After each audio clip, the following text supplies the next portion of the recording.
John, what kind of commander-in-chief is President Biden that at a time when American forces are under fire in the Middle East, he can go days without knowing that his defense secretary is in a hospital bed?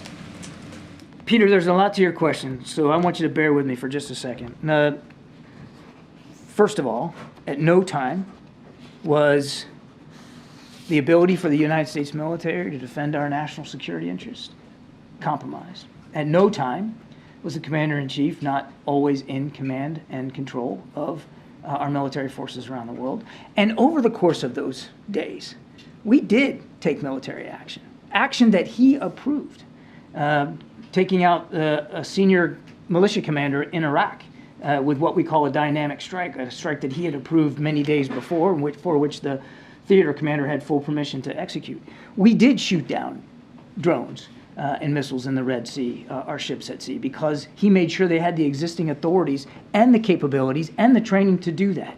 So he has been on top of these issues all the way throughout.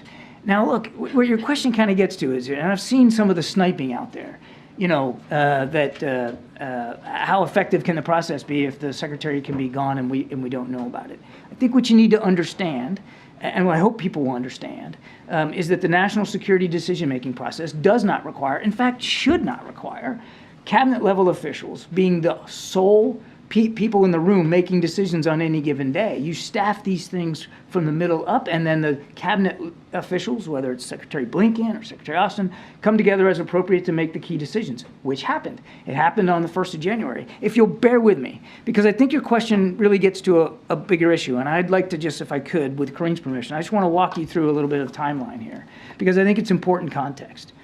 So on the 31st of December, that was a Sunday, Jake Sullivan held a lengthy secure telephone conference with the Central Command Commander, General Kurilla, to discuss a bunch of issues, the situation in the Middle East, and of course there's a lot to that. The next day, on the 1st of January, President Biden convened a secure telephone conference with Mr. Sullivan, with Secretary Austin, with the Joint Chiefs Chairman, General Brown, Secretary Blinken, the DNI, the CIA director, and other members of the team. They covered developments in the Middle East. President Biden directed the NSC, Department of Defense, and the State Department to accelerate work with allies and partners on a joint statement on the Houthi attacks in the Red Sea, which was to be issued, according to the President's direction, no later than Wednesday. You saw we did that. I came to the podium and read that out. From Monday, the 1st of January, through Wednesday, the 3rd, the National Security Advisor, his deputy, Middle East Coordinator Brett McGurk, spoke repeatedly with their counterparts in multiple foreign capitals to secure the support for that joint statement. Senior NSC officials coordinated hour by hour with senior Pentagon officials who were also making phone calls and securing support from foreign partners. The President's final approval on that statement happened shortly thereafter, and as you know, it was issued on the 3rd of January. Also on the 3rd, there was a Principals Committee meeting on Haiti. And neither Secretary Austin nor General Brown attended. They were represented by deputies.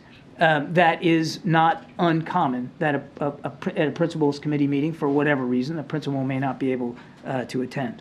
Okay, thank you for all the detail on that. But more broadly, why should we believe anything that this administration tells us about anything ever again? I think we all recognize, and I think the Pentagon has been very, very honest with themselves about the challenge to credibility by what has transpired here, and by how hard it was for them to be fully transparent with the American people. I think we all recognize that. And wait, now just give me a second now. I know you got another one coming here, but we all recognize that this didn't unfold the way it should have on so many levels, not just the notification process up the chain of command, but the transparency issues. We all recognize that. And I think we all want to make sure we learn from that.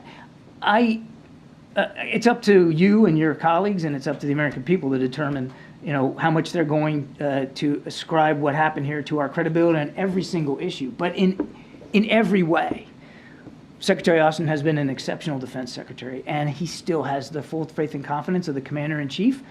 He has led the department at an incredibly dangerous time for our national security interests and those of our allies and partners. But if the administration is going to go to such great lengths to keep secrets about the defense secretary's health, how can anybody be certain that the administration would not go to the same lengths to keep secret problems with President Biden's health in the future. If you could logically argue, and you can't, but if you could logically argue that the He's 81 years old. Wait a second. Just give me a second Was here, bub. there I'll any- get there.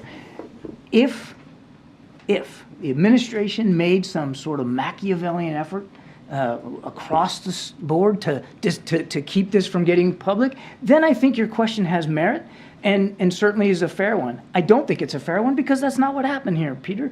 What happened here is the Secretary of Defense, for whatever reason, I can't answer the question why, that information wasn't shared. It wasn't shared widely in the department, and that it certainly worse? wasn't shared with You the guys other didn't agencies. know. Isn't It's that not. worse? It's not good. It's certainly not good. Which is why, again, we want to learn from this. We want to make sure that it doesn't happen again.